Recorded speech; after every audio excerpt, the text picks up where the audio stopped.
Sa isinagawang pag-aaral ng Swiss bank na UBS nitong Marso, kabilang ang Pilipinas sa mga bansang pinakamababa magpasweldo.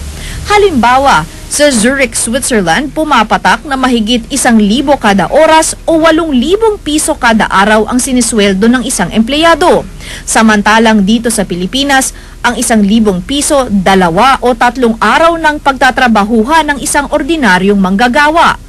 Para mas simple, gamitin nating sukatan ang oras na kailangang ipagtrabaho ng isang Pinoy para makabili lang ng hamburger.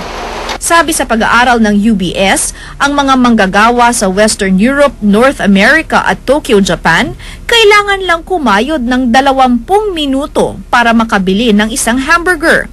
Pero si Juan de la Cruz, 1 oras ang kailangang bunuin bago makabili nito. Bukod sa pagkain, kahit mga gadgets, madali ring mabili ng mga manggagawa sa ibang bansa dahil sa tamang pasweldo. Halimbawa na dito ang iPad Nano. Sa Zurich o New York, kaya itong mabili ng isang empleyado sa loob lamang ng 9 na oras o halos 1 araw lang na pagtatrabaho. Pero dito sa Pilipinas, kailangan kumayod ng mahigit 100 oras para makabili nito. Dahil sa mga datos na ito, lalo tuloy na bahala ang labor group na Trade Union Congress of the Philippines o TUCP. Noong nakaraang taon, 70 piso ang hiniling na aumento sa sahod ng TUCP. Pero 20 piso lang ang ibinigay ng gobyerno. Nitong Labor Day, hindi muna humingi ng aumento ang grupo dahil may global financial crisis.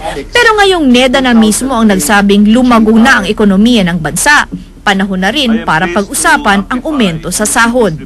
Sana magandang pamasko yan. At tinitignan natin kung kami ay makakapag-file ng September o October, siguro naman by December ay mapipilitan na mag-desisyon yung mga wage boards.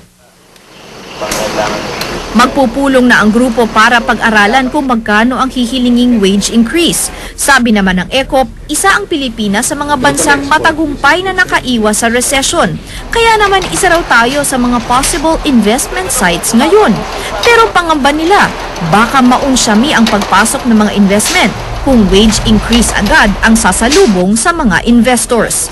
Teresa Andrada, The Evening News.